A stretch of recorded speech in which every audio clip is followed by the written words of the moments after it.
السلام علیکم ناظرین، آپ دیکھ رہے ہیں اردو پوائنٹ. میں شہباز اسد. ناظرین، آج موجود ہوں مظفر گڑھ میں، جہاں پر میرے ساتھ سینئر صحافی مظفر گڑھ ہمارے ساتھ موجود ہیں انصر آفتاب صاحب، جن کی وجہ سے حکیم شہزاد لوہا پاڑ کی گرفتاری ہوئی اور اب جو ہے نا کہ فیصلہ ہو گیا ہے، حکیم شہزاد واپس آ گئے ہیں، ان کی ضمانت ہو گئی ہے. مزید گفتگو کریں گے انصر آفتاب سے اور جانیں گے یہ واقعہ کیسے پیش ہے اور یہ اصل میں حقیقت کیا ہے کہ یہ کیسے حکیم شہزاد کی گرفتاری ہوئی اور واپس پھر بیل کیسی ہوئی، اب انہوں نے اپنا نام چینج کیا یا نہیں کیا، یہ تمام تر معاملات جانیں گے انصر آفتاب سے. انصر بھائی بتائیے گا کہ یہ حکیم شہزاد والا معاملہ ہے کیا دراصل؟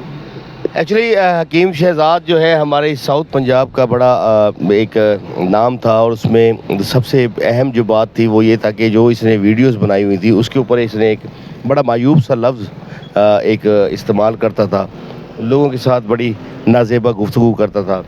تو میں نے بھی ایک ویڈیو ڈالی، وہ اس لیے ڈالی کہ میری ایک خالہ جو ہے ان کے وہاں پہ گئی اپنا دواخانے پہ، تو انہوں نے دوائی وغیرہ لی. اس کے بعد پھر اس نے ان کو جو تذلیل کی اس کی پھر ویڈیو اپلوڈ کر دی، اور جو خواتین وہاں پہ آتی تھی ان کی وہ ویڈیو بناتا. اور کیونکہ مریض کا اور جو طبیب ہوتا ہے اور اللہ کا براہ راست رابطہ ہوتا ہے، تو ان کے آپ جو پوشیدہ معاملات ہیں وہ آپ ویڈیوز پہ دکھا رہے ہیں، تو اس کو میں معیوب سمجھنے لگا اور میں نے ایک ویڈیو ڈالی. تو حکیم شہزاد صاحب نے اس کے اوپر مقصد ہے کہ ریکاؤنٹر کرتے ہوئے مقصد مجھے گالیاں دی، مجھے میرے بچوں کو اٹھوانے کی باتیں کی. تو میں نے پھر اپنے اداروں سے رابطہ کیا. تو اسی دوران ایک اور بھی ان سے ایک ویڈیو اپلوڈ ہوئی جو کہ ایک نجی کالج والا معاملہ تھا، وہ تھا یا نہیں تھا، بہرحال ایک بچی کے متعلق، ایک خاتون کے متعلق آپ اتنے غلیظ الفاظ کہیں تو وہی ایک بڑی معیوب سی بات تھی، جس پر میں نے اپلیکیشن دی. اپلیکیشن میں پھر اداروں نے ساتھ دیا، گرفتار ہو گئے حکیم صاحب. حکیم صاحب جب گرفتار ہوئے تو پھر بہت سارا پریشر آنے لگا، کچھ کہیں سے سفارش کہیں سے سفارش. تو ہم نے صرف ایک ہی بات ذہن میں رکھی ہوئی تھی کہ حکیم صاحب ہمارے دشمن نہیں ہیں، ہم نے صرف اور صرف ان کی اصلاح کرنی ہے، ان کو اس معاشرے میں جو یہ گند پھیلا رہے تھے اس کو ختم کرنا ہے. اس چیز سے پہلے آپ کی اس کے ساتھ حکیم شہزاد لوہا پاڑ کے ساتھ کوئی ملاقات تھی یا اس کے ساتھ کوئی پہلے کوئی رنجش یا کوئی ذاتی دشمنی وغیرہ تھی پہلے، یا اس چیز پر نوٹس لیا آپ؟ وہ میں نے آپ کو بتایا کہ میرا اس کے ساتھ کوئی ذاتی دشمنی نہیں ہے، بلکہ یہاں مظفر گڑھ بھی وہ تشریف لایا. اس کے بعد میں نے ان سے صلح بھی کر لی، ان کو گلے بھی ملا، اس کو بڑے ویلکم کیا یہاں پہ. اور آئی تھنک ایسا ویلکم کسی منسٹر کا بھی نہیں کیا جاتا جس طرح اس کو یہاں پہ ویلکم کیا تھا. بات یہ ہے کہ یہاں سے جاتے ہوئے ہی حکیم صاحب نے پھر کہا کہ میں نے تو جناب ان صحافیوں کے ساتھ صلح کی ہے تو ان کو 10 لاکھ روپے دیے ہیں. کبھی وہ کہتے تھے کہ مجھ سے موبائل مانگتا ہے اس لیے یہ ویڈیوز بناتا ہے، جبکہ ایسی کوئی بات نہیں تھی. وہ ان کو بھی پتا تھا کہ میں کیا مانگتا ہوں کیا نہیں مانگتا. میں صرف یہی مانگتا ہوں کہ خواتین کی جو ویڈیوز آپ ڈالتے ہیں اس کو نہ بنایا کریں، اس کو اپلوڈ نہ کیا کریں، نازیبا گفتگو نہ کیا کریں، یہ میں ان سے مانگتا تھا. تو حکیم صاحب نے جب شروع کیا تو اس کے بعد آپ نے نتیجہ دیکھ لیا کہ حکیم صاحب قانون کی گرفت میں آئے، کیونکہ آئین اور قانون تو ہمارے پاکستان میں رائج ہے نا، اس سے تو بالا دستی کسی کو حاصل نہیں ہے. تو حکیم صاحب پکڑے گئے، پھر اس کے بعد آپ کے سامنے ہی ہیں جو باتیں ہوتی رہیں. اس دوران آپ کو کتنی مشکلات پیش ہیں؟ کیونکہ حکیم شہزاد لوہا پاڑ خود کو ایک برانڈ سمجھتا تھا، بہت بڑا نام ہے جنوبی پنجاب کا. یہ ماننے کی بات ہے کہ وہ ایک برانڈ ہے، دنیا میں مشہور ہے، لوگ جانتے ہیں اس کو. اور جو ہمارا اختلاف تھا وہ صرف ایک ہی تھا کہ یہ نازیبا گفتگو نہ کرے، اس برانڈ کو اچھے انداز سے لوگوں کی اچھائی کے لیے پیش کرے. میں واحد آدمی ہوں، یا شاید اور بھی بہت سارے ایسے ہوں گے جنہوں نے ایک شخص کو سمجھانے کے لیے قانون کا سہارا لیا. اور یہ بھی بات میں بڑے فخر سے کہتا ہوں، جو اس نے غلط انداز سے ویڈیوز بنانا، نازیبا گفتگو کرنا، پورے سوشل میڈیا پہ ایک گند پھیل چکا تھا.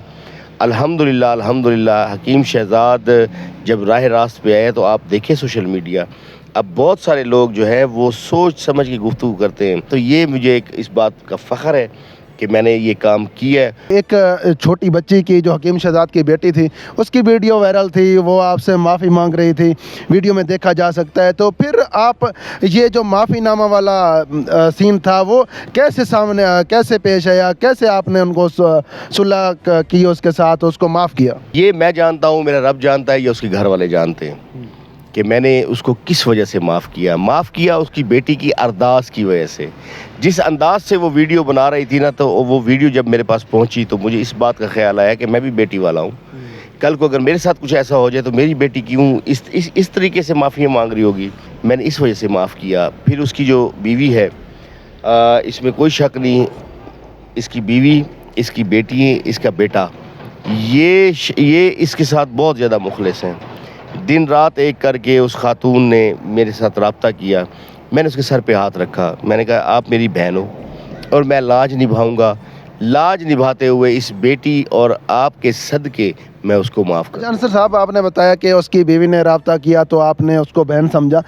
اس کی تو 4-5 بیویاں ہیں, تو کون سی بیوی نے رابطہ کیا؟ اس کی جو بڑی بیوی ہے نا, اس نے دن رات محنت کر کے وکیلوں سے رابطے, کچہری کے لوگوں سے رابطے, اس بیچاری نے, اور پردے کی حالت میں ساری رات سارا دن وہ کھڑی رہی ہے. اس بات کا ہمیں اندازہ ہے. اسی خاتون کی وجہ سے, اسی بیٹی کی وجہ سے آج وہ اپنے لوگوں میں واپس آیا ہے, اپنے دواخانے پہ واپس آیا ہے.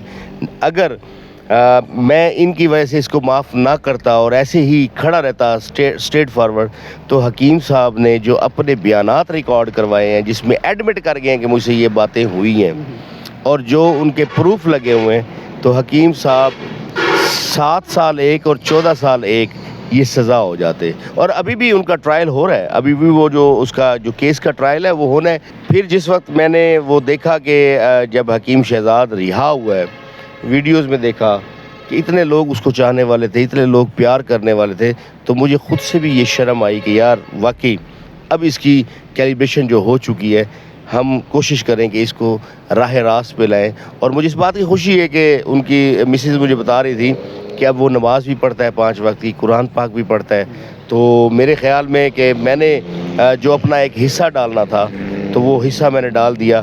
اور مجھے اس بات کی خوشی ہے کہ جو اس نے ایک معیوب سا نام رکھا ہوا تھا وہ بھی اپنے ساتھ سے ہٹا دیا. اور جو لوگ اب بھی غلط بات کر رہے ہیں سوشل میڈیا پہ اور نازیبہ گفتگو کر رہے ہیں, ہم ان کے خلاف بھی اب بات کرنا شروع کر رہے ہیں, کیونکہ انشاءاللہ تعالی ہم مسلمان ہیں, ہماری ایک تہذیب ہے, ہماری ایک ثقافت ہے, ہم تہذیب و تمدن والے لوگ ہیں. جو ہمارے پاکستان سے باہر اوورسیز پاکستانی بیٹھے ہوئے ہیں, ان کا سر جو ہے فخر سے بلند ہو. ہم سوشل میڈیا سے ایسی چیزوں کی انشاءاللہ تعالی اس کو ختم کریں گے.